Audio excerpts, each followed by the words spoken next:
Hello friends, good evening to one and all. This is Advocate Drishti and you are watching your favorite channel Law Ocean. Today we are going to deal with a very important topic, that is dying declaration under section 32 subclause 1 of Indian Evidence Act. So before starting the video, please like, share and subscribe and press the bell icon for more updates.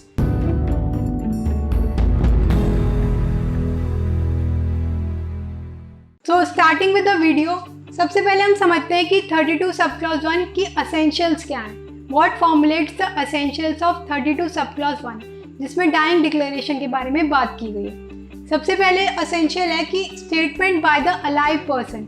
जब कोई person alive होता है तब उसने अगर कोई कथन किया है, कोई स्टेटमेंट किया है, और उसका मोड क्या होना चाहिए. उसका मोड ओरल भी हो सकता है, रिटन भी हो सकता है और जेस्चर्स से भी हो सकता है. उसका मोड या फॉर्म चाहे वो बोलकर कर सकता है, चाहे वो लिखकर कर सकता है, या फिर वो अपने साइन या कंडक्ट से भी कर सकता है, अपने बिहेवियर से भी कर सकता है. अब इस जेस्चर्स को एक्सप्लेन किया गया एक लैंडमार्क केस से जो वेरी वेरी इंपॉर्टेंट है, जिसका नाम है queen Abdullah versus emperor. Very very important, please note down. इसमें फैक्ट्स क्या थे, सिंपल थे. एक गर्ल थी जिसके साथ कुछ इंसिडेंट हो गया था, तो वो बोल नहीं पा रही थी. उसके वोकल कॉर्ड्स जो हैं थोड़े स्लिट हो गए थे, थोड़े कट हो गए थे, जिसकी वजह से उसको बोलने में प्रॉब्लम हो रही थी. तो उसने क्या किया, अपने जेस्चर से इंडिकेट किया कि अब्दुल्ला ही वो पर्सन है जिसने मेरे साथ ये इंसिडेंट किया. Abdullah is the convict person.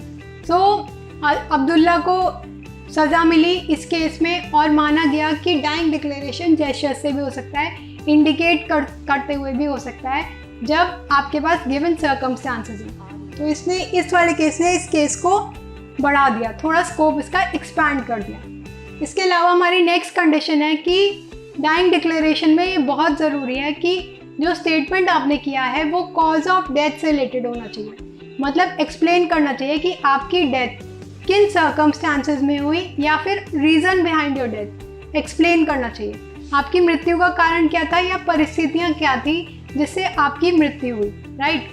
इसके अलावा थर्ड फैक्ट है कि डेथ, जो आपकी मृत्यु है वो होना बहुत ज़रूरी है. जिस पर्सन ने डाइंग डिक्लेरेशन किया है उसकी मृत्यु होना बहुत आवश्यक है, बहुत ज़रूरी है. इसके अलावा एक्सपेक्टेंसी ऑफ डेथ पर कंट्रोवर्सी है. इंग्लिश लॉ में उसकी पोजीशन अलग है और इंडियन लॉ में उसकी पोजीशन अलग है, वो हम समझेंगे लेटर.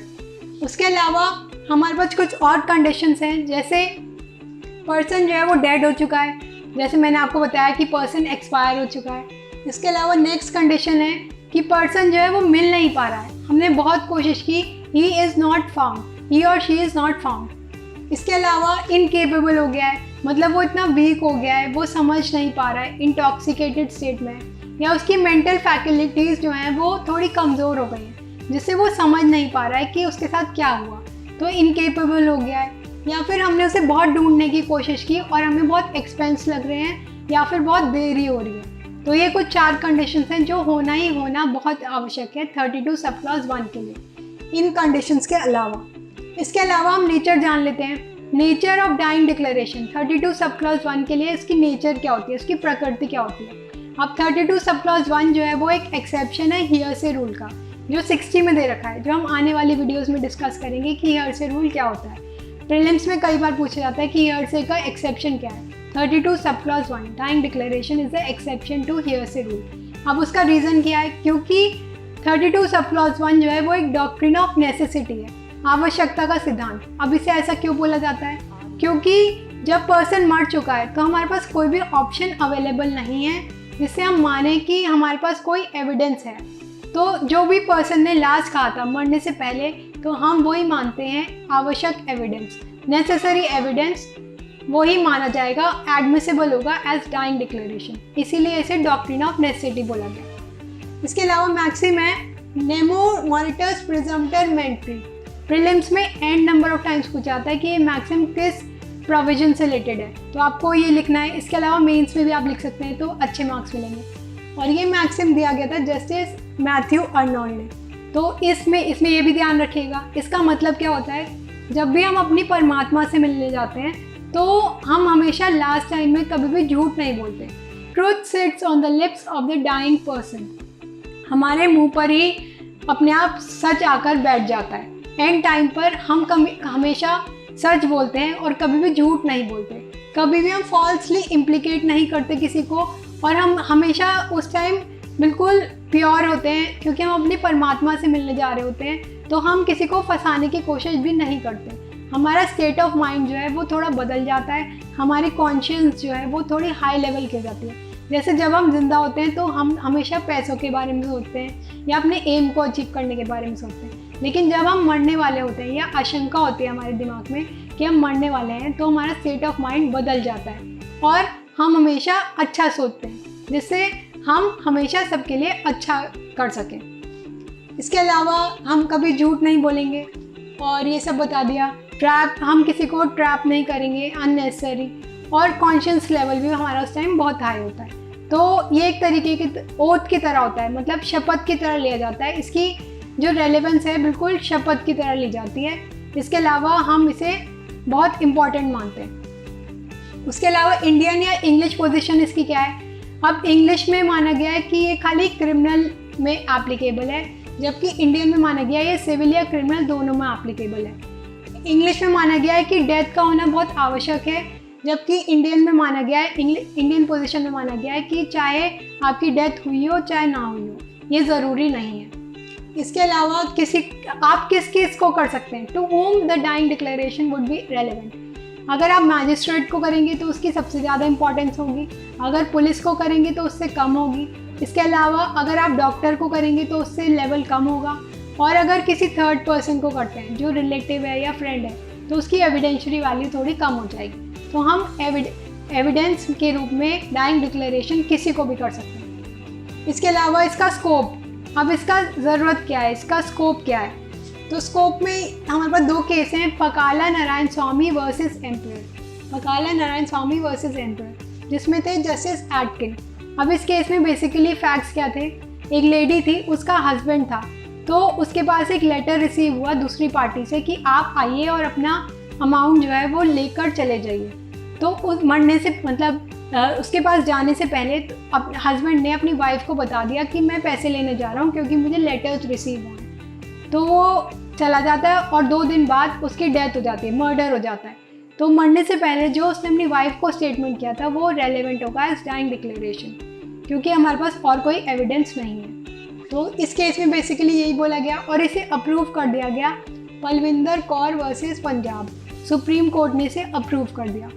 इसके अलावा इसकी एविडेंशियरी वैल्यू क्या होती है? हमारे पास एक और लैंडमार्क केस है, कुशल राव वर्सेस बॉम्बे, जिसमें क्लियरली कहा गया कि डाइंग डिक्लेरेशन अपने आप में एक रेलेवेंट एविडेंस है और कई बार हम हमेशा इसी को लेकर कन्विक्ट कर सकते हैं अक्यूज को, हमें अदर एविडेंस की ज़रूरत नहीं होती। लेकिन ये एक वीक पीस ऑफ एविडेंस है, कई बार कोर्ट को प्रिकॉशन लेना पड़ता है, कॉशियस रहना पड़ता है, जिससे सावधानी हो और कोई भी किसी को फॉल्सली इम्प्लीकेट ना करे। ट्रू होना चाहिए, सच्चे होना चाहिए, वॉलंटरी होना चाहिए, मतलब आप किसी को जोर जबरदस्ती कर डाइंग डिक्लेरेशन नहीं करा सकते। कोई भी फॉल्सली इम्प्लीकेशन नहीं होना चाहिए, मैनिपुलेशन नहीं होना चाहिए, किसी को फंसाया नहीं जाना चाहिए, करॉबरेशन इसमें नहीं होता है और वीक पीस ऑफ एविडेंस होता है। और इसमें जो कॉन्सिक्वेंस हमें पता होने चाहिए, जो भी हम स्टेटमेंट कर रहे हैं हम इस तरीके से करें कि हमें उसकी नेचर पता हो कि जो भी हम स्टेटमेंट कर रहे हैं उसका परिणाम क्या होगा। और अगर FIR के रूप में हम डाइंग डिक्लेरेशन करते हैं तो वो एडमिसिबल होगा।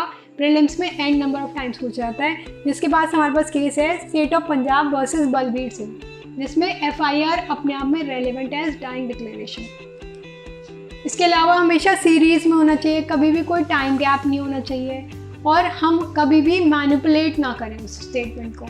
और अगर हमने मल्टीपल स्टेटमेंट करें किसी भी पर्सन को तो उसकी ट्रस्टवर्दीनेस, उसकी करेक्टनेस हमेशा चेक की जाएगी कि ये कितना रिलायबल है। इसके अलावा थोड़े सर्कमस्टांसेस हैं कि ये कहाँ पर अप्लाई नहीं होता। जैसे मैंने आपको बताया कि कॉज ऑफ डेथ पर ही अप्लाई होगा, अगर कोई और फैक्ट्स हैं तो ये इन पर कभी भी अप्लाई नहीं होगा। और इनकॉम्पिटेंट अगर विटनेस है तो कभी भी अप्लाई नहीं होगा। मैजिस्ट्रेट जिसके पास शक्ति ही नहीं थी उसने अगर उसे सुना है तो कभी भी अप्लाई नहीं होगा। इनकंसिस्टेंट नहीं होना चाहिए, इनकम्प्लीट स्टेटमेंट नहीं होना चाहिए, इसके अलावा कॉन्ट्रडिक्टरी स्टेटमेंट नहीं होना चाहिए और आप अपनी पूरी सेंसेस में समझना चाहिए। जब आप स्टेटमेंट कर रहे हैं तो आपकी पूरी नॉलेज होनी चाहिए, इन्फॉर्म नहीं होना चाहिए, आपको अनकॉन्शियस नहीं होना चाहिए और कोई भी सस्पेशन भी नहीं होना चाहिए, आपके दिमाग में कोई भी डाउट नहीं होना चाहिए। जैसे यहाँ पर हम सोच सकते हैं कि हमेशा प्रोसिक्यूशन विटनेस का ही एविडेंस एडमिसिबल होता है, लेकिन यहाँ पर डाइंग डिक्लेरेशन भी एडमिसिबल हो सकता है अगर सस्पेशन है तो। इसके अलावा कुछ और प्रोविजंस हैं, जैसे 137 में क्रॉस एग्जामिनेशन हो सकता है एग्जामिनेशन इन चीफ पर, या 145 पे अपॉर्चुनिटी दी जा सकती है क्रॉस एग्जामिनेशन के लिए, या फिर 155 पे अगर वो बच जाता है तो कॉन्ट्रडिक्ट भी कर सकता है, या 159 में अपनी मेमोरी भी रिफ्रेश कर सकता है, या 164 CRPC में वो रिकॉर्ड ऑफ कन्फेशन या स्टेटमेंट भी कर सकता है। और अगर वो बच जाता है तो उसकी पोजीशन क्या होगी? इंग्लिश लॉ में डेथ होना बहुत ज़रूरी है, लेकिन इंडियन लॉ में वो उसे कॉन्ट्रडिक्ट या करॉबरेट भी कर सकता है। 145 या 155 में वो उसे कॉन्ट्रडिक्ट या करॉबरेट कर सकता है, ये पूछा जाता है। इसके अलावा 32 के अदर क्लॉजेस में दे रखा है, बी क्लॉज में दे रखा है कि ऑर्डिनरी कोर्स ऑफ बिजनेस में अगर कोई स्टेटमेंट किया गया है तो वो हम रिकॉर्ड से चेक कर सकते हैं, या फिर इंटरेस्ट ऑफ द मेकर के अगेंस्ट किया गया है तो वो हम पेक्यूनरी या प्रोप्राइटरी इंटरेस्ट से चेक कर सकते हैं। इसके अलावा राइट या कस्टम के बारे में अगर दे रखा है तो वो हम पब्लिक इंटरेस्ट से चेक कर सकते हैं। और रिलेशनशिप हम चेक कर सकते हैं, किसी को स्पेशल नॉलेज है उस रिलेशनशिप के बारे में जो मैरिड, डेड या एडॉप्शन से हो सकती है, या फिर फैमिली अफेयर्स हम विल से चेक कर सकते हैं। और राइट या कस्टम उस पर्टिकुलर ट्रांजैक्शन से चेक कर सकते हैं। और सेवरल पर्सन्स का अगर इंटरेस्ट इन्वॉल्व है तो हम उससे भी चेक कर सकते हैं। तो ये था सेक्शन 32 जिसमें डिटेल्स में बताया, जिसमें section 32 sub clause 1 major role play करता है, एग्जाम्स में पूछा जाता है, मेंस में अपने आप क्वेश्चन बनता है 32 सब क्लॉज 1 में, जिसमें आप ये सब अगर लिखेंगे तो कंप्लीट आंसर हो जाएगा। इसके अलावा आपको कोई बुक, कोई बैराक, कुछ भी रेफ़र करने की ज़रूरत नहीं है, ये मेरी गारंटी है। Thank you so much for watching this video. अगर आपको पसंद आया तो प्लीज़ लाइक, शेयर और सब्सक्राइब कीजिएगा और बेल आइकन भी प्रेस कीजिएगा। Thank you so much.